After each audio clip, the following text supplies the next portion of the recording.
투사적 검사들은요, 개인이 평소에는 잘 의식하지 못하는 어떤 성격의 측면이라든지 아니면 내면의 동기나 갈등 같은 것들, 이런 걸 파악하는 데 아주 유용한 도구들이죠. 아, 의식하지 못하는 부분이요? 네. 모호한 자극을 주고 거기에 어떻게 반응하는지를 통해서 그 사람만의 독특한 심리 구조를 이해하려는 시도라고 할 수 있습니다. 그렇군요. 그럼 가장 먼저 집, 나무, 사람 검사, HTP부터 시작해 볼까요? 그냥 집이랑 나무, 사람 그리는 거잖아요. 근데 여기서 뭘 그렇게 많이 알 수 있다는 건가요? 보기보다 정말 많은 정보를 얻을 수 있습니다. 벅시라는 학자가 처음 고안했고 해머가 이걸 더 발전시켰는데요. 그림이라는 게 사실 비언어적인 표현 방식이잖아요. 이걸 통해서 개인의 성격, 또 자신이나 가족, 환경에 대한 인식을 평가하는 겁니다. 아, 비언어적인 방식. 네. 일반적으로는 집 그림은 가정생활이나 자아 개념을 좀 보여주고요.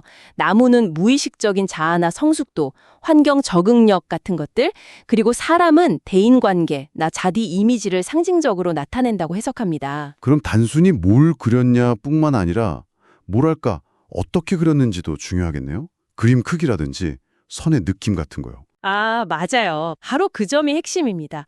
그림의 전체적인 크기, 또 종이 위에 어디에 그렸는지 그 위치, 선에 그을 때 힘, 그러니까 피랍이라고 하죠. 선의 종류나 질, 또 얼마나 세부적으로 묘사했는지 혹은 생략했는지, 그리고 집, 나무, 사람을 어떤 순서로 그렸는지 이런 것들이 다 해석의 단서가 됩니다. 예를 들어 주실 수 있나요? 네. 만약 그림이 종이에 비해 너무 작게 그려졌다면 그건 약간 위축감이나 낮은 자존감을 나타낼 수 있고요. 반대로 피랍이 지나치게 강하면 내면에 어떤 긴장감이나 공격성이 있을 수 있다고 보는 거죠. 집에 문이 없다거나 지붕이 유난히 크다거나 하는 것도 의미가 있겠네요. 그렇죠. 문이 없다면 외부 세계와의 어떤 단절감, 교류의 어려움을 시사할 수 있고요. 지붕을 비현실적으로 크게 그렸다면 현실보다는 공상에 좀 더 몰두하는 경향을 나타낼 수 있다고 봅니다. 물론 이런 단편적인 해석은 좀 위험하고요. 반드시 전체적인 그림의 인상과 구조적인 특징들을 종합적으로 고려해야 합니다. 아, 그렇군요.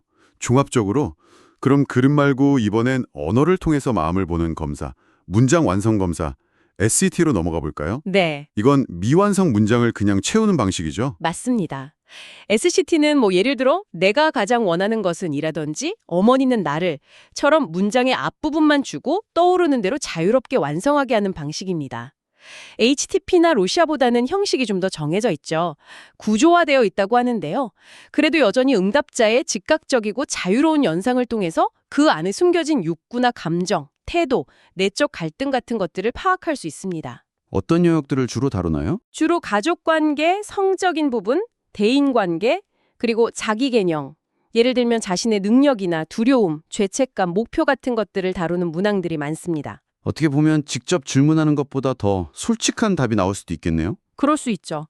장점은 검사하기가 간편하고 여러 사람한테 동시에 할 수도 있고요. 또 방어 기제가 좀 덜 작동해서 비교적 솔직한 반응을 얻기 쉽다는 점이 있습니다. 단점도 있을 것 같은데요. 네. 아무래도 응답자가 의식적으로 답변을 좀 조절할 수도 있겠죠. 자신에게 유리하게 보이도록요.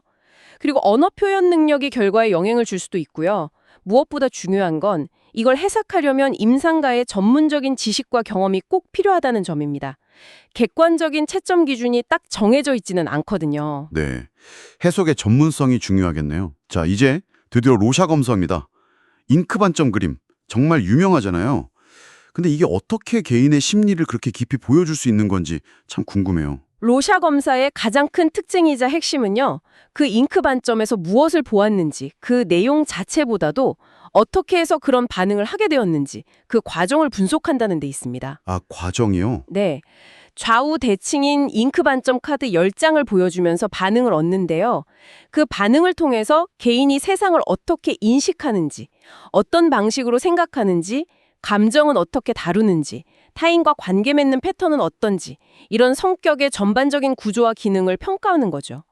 현재는 엑스너의 종합체계 방식이라는 게 채점과 해석의 표준으로 널리 쓰이고 있습니다. 네, 맞습니다.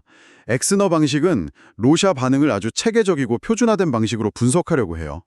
단순히 무엇을 봤다는 내용만 보는 게 아니고요. 그럼 뭘 더 보나요? 여러 가지를 보죠.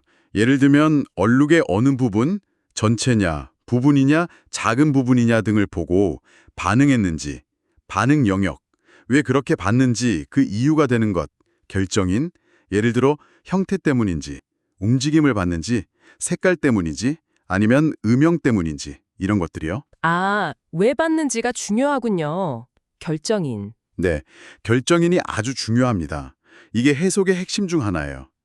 또 당신이 본 것이 그 얼룩의 실제 형태와 얼마나 잘 맞는지, 형태질, 그리고 반응을 할 때 얼마나 생각을 잘 조직화해서 통합적으로 보는지, 조직활동 같은 것들도 다 채점합니다. 결정인이 중요하다고 하셨는데 예를 들어 어떤 의미들이 있을까요? 예를 들어서 사람의 움직임 반응, M 반응이라고 하는데요. 이게 많으면 내적인 사고 활동이나 공감 능력이 풍부하다고 볼 수 있고요. 유채색 반응, 그러니까 C계열 반응은 정서적인 자극에 어떻게 반응하는지, 감정 표현 방식과 관련이 깊습니다. 또 음영 반응 같은 경우는 불안감이나 애정 욕구 같은 정서 상태를 반영할 수 있고요. 와, 정말 복잡한데요. 이런 궤돌 반응들을 다 채점하고 나면 그 다음은 어떻게 되나요? 이 모든 채점 결과들을 모아서 구조적 요약표라는 걸 만듭니다. 이게 일종의 개인 심리 프로파일 같은 거예요. 구조적 요약표요? 네. 여기에는 각 반응 유형의 빈도수, 또 여러 반응들 간의 비율이나 관계를 나타내는 다양한 지표들이 포함돼요. 예를 들면 람다라는 지표는 자극에 대해 얼마나 단순하고 효율적으로 접근하는지를 보여주고, 체험형 지표, EB 지표는 문제 해결 방식이 내향적인지 외향적인지를 알려주죠.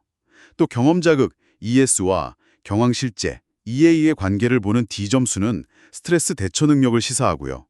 그 외에도 사고장애나 우울 경향성을 나타내는 특수 지표들도 있어요. 그럼 이 요약표를 보면 그 사람에 대해 다 알 수 있는 건가요? 다 안다고 말하긴 어렵지만 인지적인 측면, 정서적인 측면, 대인관계 스타일, 자기 자신을 어떻게 인식하는지 등 아주 다면적인 정보를 통합적으로 얻을 수 있습니다. 굉장히 풍부한 정보를 제공하는 거죠.